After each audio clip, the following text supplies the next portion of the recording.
Nobel انعام یافتہ فسانہ طراز اور ناول نگار ارنسٹ ہیمنگوے 21 جولائی 1899 Illinois North Oak Park Avenue Chicago امریکہ میں پیدا ہوا۔ اس کا باپ Clarence Edmonds Hemingway doctor of medicine ہونے کے باوجود پیشے کے اعتبار سے ایک دیہاتی مالج تھا۔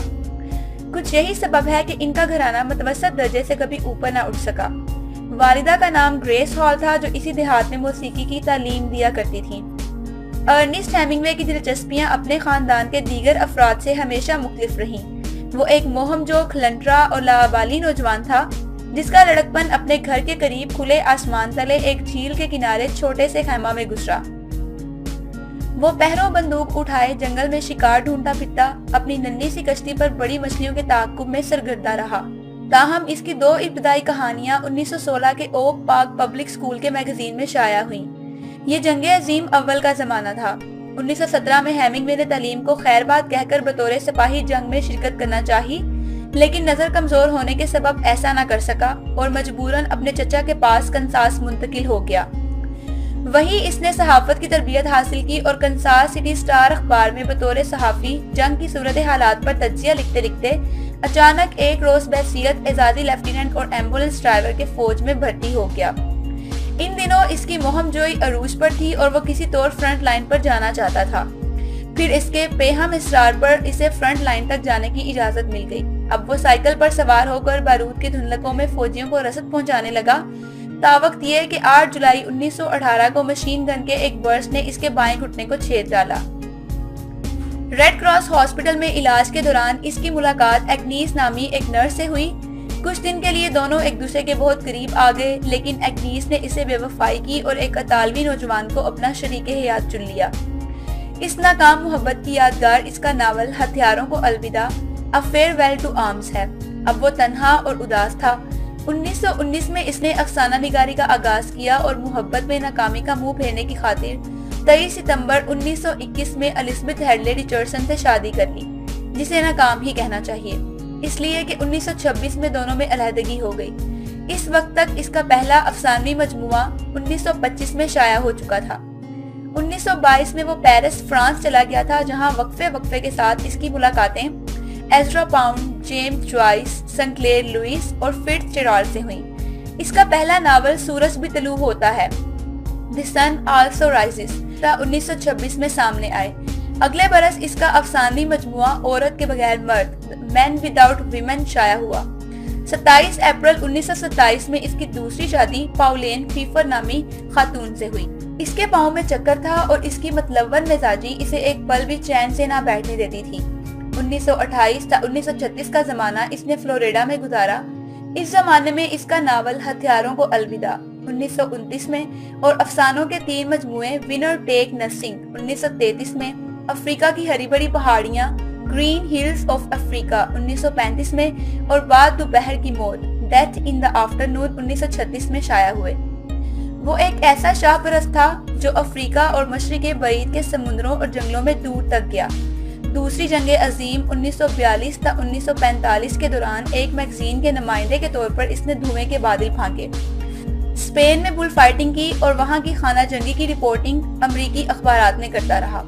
اس دوران میں اس کی متعدد کتابیں شائع ہوئیں۔ ناول اہل ثروت the have and have not 1937 میں، ڈرامہ دا ففتھ کالم 1938 میں، تنقیدی مضامین the heat and the cold 1938 میں، ناول for whom the bell tolls 1940 میں۔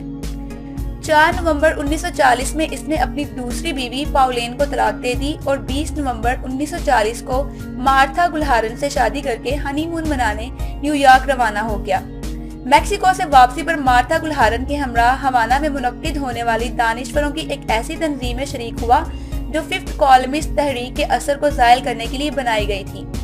نومبر 1944 میں اس کی تیسری شادی بھی ناکام ہو گئی۔ یوں اس نے مارتھا کو طلاق دے کر امریکی ریاست میفیسوٹا کی ایک خاتون میری والش سے چوتھی شادی کر لی۔ ان دونوں کی آخر تک نبھی۔ جنگ عظیم دوم کے خاتمے پر اس کی زندگی میں قدرے ٹھہراؤ آ گیا۔ اب وہ کیوبا میں قیام پذیر تھا اور اس کی دلچسپیاں مچھلی کے شکار اور لکھنے لکھانے تک محدود تھیں کہ فیڈرل کاسٹرو نے کیوبا کی انان اقدار سنبھالی۔ یہ تبدیلی ہیمنگوے کے لیے قابل قبول نہ تھی، اس لیے امریکہ پلٹ آیا۔ اب اس کے افسانوں کا مجموعہ دریا کے پار اور درختوں کے بیچ Across the River and Into the Trees 1950 میں، ناول بڈھا اور سمندر The Old Man and the Sea 1952 میں، افسانوں کا مجموعہ کلیمنجارو کی برفیں The Snows of Kilimanjaro میں کم بار کی مختصر خوشی The Short Happy Life of Macomber شائع ہوئے۔ اس کی آخری تصنیف Movable Feast تھی جو اس کی وفات کے بعد شائع ہوئی۔ 1954 میں اسے آرڈر آف کارلوس کا اعزاز ملا اور نوبل انعام بھی، لیکن اس کی صحت تیزی سے گر رہی تھی۔ 1960 کے آخری مہینوں میں ہیمنگ وے پر ذیابیطس کا مہلک حملہ ہوا اور 1961 کے ابتدائی چند ماہ اس نے ایک نفسیاتی معالج کی زیر نگرانی یو کلینک میں گزارے۔ آخری دنوں میں ہوانا سے 9 میل دور ایک پہاڑی چوٹی پر جنگ عظیم اول کی فرنٹ لائن کے نہتے سائیکل سوار، افریقہ کے جنگلوں کے ماہر شکاری اور بل فائٹر کو اب انتہا درجے کی نکاہت کا سامنا تھا۔ 2 جولائی 1961 کی صبح اپنے گھر کی سیڑھیاں اترتے ہوئے وہ اپنے وجود کو نہ سہار سکا اور گر پڑا۔ اس وقت وہ 3 بار موٹروں کے سنگین حادثوں کا شکار ہو چکا تھا۔ 12 مرتبہ مختلف حادثات میں اس کے دماغ کو صدمہ پہنچ چکا تھا۔ ایک بار اس کی کھوپڑی ٹوٹ چکی تھی۔ افریقہ کے جنگلوں میں وہ 2 بار ہوائی حادثوں کا سامنا کر چکا تھا۔ جنگ کے دوران اسے 9 بار گولیوں کا نشانہ بننا پڑا۔ بم کا گولہ پھٹنے سے اس کا جسم لگ بھگ 250 فولادی ٹکڑوں سے چھلنی ہوا۔ یہ سب کچھ اس نے سہا تھا۔ ایک لحظ کے لیے اس کی چشمے تصور میں وہ سارے مناظر گھوم گئے۔ جب موت کی آنکھوں میں آنکھیں ڈالی تھی وہ زندگی کے ہر کھیل کا ہیرو تھا، اور اب بے بسی کا یہ عالم۔ اس نے سوچا، پھر ہمت کر کے اٹھا۔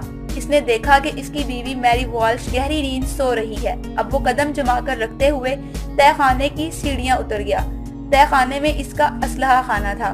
اس نے اپنی 2 نالی بندوق میں 2 کارتوس بھرے۔ پھر ایک زور کا دھماکہ ہوا، اور جب میری والش گھبرائی ہوئی تہہ خانے تک پہنچی تو اس نے دیکھا کہ ہیمنگ وے کے سر سے خون رس رہا تھا اور وہ ابدی نیند سو چکا تھا۔ ساری دنیا سے تعزیت کے ہزاروں تار آئے، لیکن سن ویلی کے مقام پر ہیمنگ وے کے جنازے میں گنتی کے چند لوگ تھے۔ ہیمنگ وے کا بیٹا جارج ایچ ہیمنگ وے لکھتا ہے، جب پاپا کو زمین میں اتارنے لگے تب مجھے یقین آیا کہ ہنستا اور کہکہے لگاتا ہوا ہیمنگ وے اب ہمیشہ کے لیے خاموش ہو گیا ہے۔ ڈاکٹر کہہ رہا تھا کہ کبھی کبھار پاگل پن موت سے بھی زیادہ خطرناک ہو جاتا ہے۔ شاید پاپا بھی اسی نتیجے پر پہنچے ہوں۔